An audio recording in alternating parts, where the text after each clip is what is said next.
সংসদ ভবনে বিরোধীদের কার্যত কড়া ভাষায় আক্রমণ করলেন প্রধানমন্ত্রী নরেন্দ্র মোদী। শুক্রবার জবাবি ভাষণ দেওয়ার কথা ছিল প্রধানমন্ত্রীর।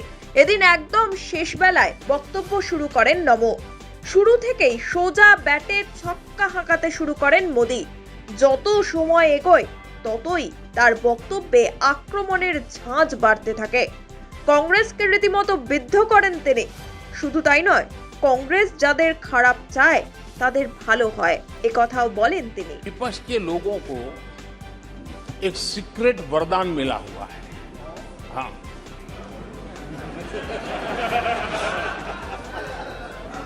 सीक्रेट वरदान मिला हुआ है और वरदान ये कि ये लोग जिसका बुरा चाहेंगे उसका भलाई ही होगा।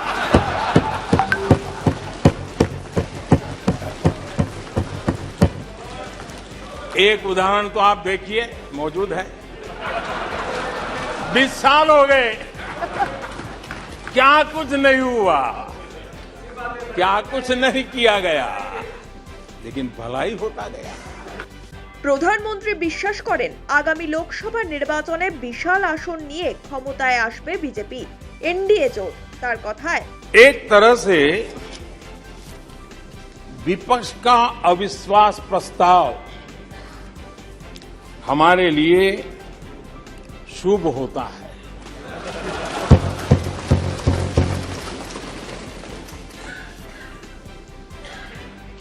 और मैं आज देख रहा हूं कि आपने तय कर लिया है कि एनडीए और बीजेपी 2024 के चुनाव में पुराने सारे रिकॉर्ड तोड़ करके भव्य विजय के साथ जनता के आशीर्वाद से वापस आएंगे। কংগ্রেসের কাছে কোনো নীতি আদর্শ নেই। কংগ্রেস শাসক থাকাকালীন দেশের দারিদ্র্য মেটাতে চায়নি, বরং আরো বাড়িয়েছে। একটা সময় দেশ কাঙাল হয়ে যাওয়ার অবস্থায় চলে গিয়েছিল। 2014 সালের পরে ভারত আর্থিক বিকাশে প্রথম 5টি দেশের তালিকায় রয়েছে, এমনটাই জানালেন প্রধানমন্ত্রী নরেন্দ্র মোদী। कांग्रेस के लोग क्या कह रहे हैं? अब देखिए कितना कल्पना दारिद्र्य है। इतने सालों तक सत्ता में रहने के बाद भी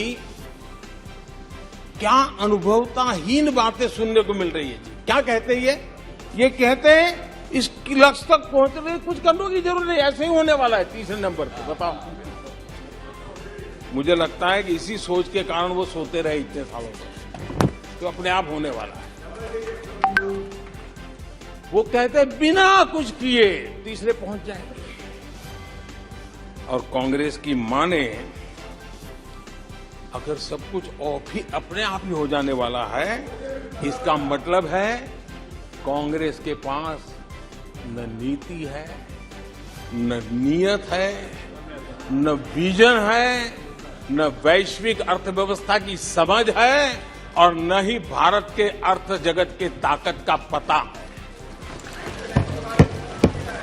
और इसलिए सोए सोए सब हो जाएगा, यही एक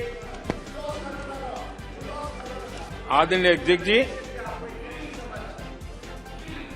ये वजह है कि कांग्रेस के शासन में भारत गरीबी और गरीबी को बढ़ाता गया।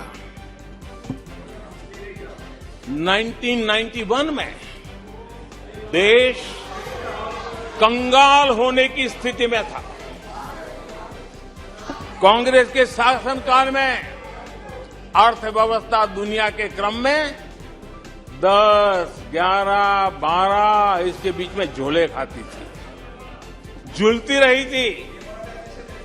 लेकिन 2014 के बाद भारत ने टॉप 5 में अपनी जगह बना ली।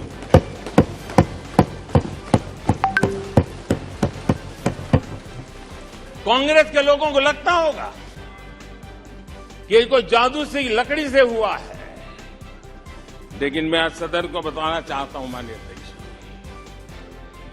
रिफॉर्म, परफॉर्म एंड ट्रांसफॉर्म एक निश्चित आयोजन, प्लानिंग और कठोर परिश्रम परिश्रम की पराकाष्ठा, और इसी की वजह से आज देश इस मुकाम पर पहुंचा है। और ये प्लानिंग और परिश्रम की निरंतरता बनी रहेगी। आवश्यकता अनुसार उसमें नए रिफॉर्म होंगे और परफॉर्मेंस के लिए पूरी तरह ताकत को लगाया जाएगा। और परिणाम ये होगी कि हम तीसरे नंबर पर पहुंच के रहेंगे। বিরোধীদের ভূমিকা নিয়েও এদিন খানিক মশকরা করেন প্রধানমন্ত্রী। দেশ ৩ নম্বর স্থানে পৌঁছানোর চেষ্টা করছে, এদিকে বিরোধীরা তাদের ভূমিকা দেখাতে পারছে না। মোদির কথায়, देश के भविष्य पर थोड़ा सा भी भरोसा होता जब हम ये क्लेम करते हैं कि हम आने वाले 5 साल में नए तीसरे टर्म में हम देश की इकोनॉमी को तीसरे पर लाएंगे, तो एक जिम्मेवार विपक्ष क्या करता? वो सवाल पूछता, अच्छा भाई बताओ, निर्मला जी बताओ कैसे करने वाले हो, अच्छा मोदी जी बताओ कैसे करने वाले हो, आपका रोड मैप बताओ। ऐसा करते। अब ये भी मुझे सिखाना पड़ रहा है। लेकिन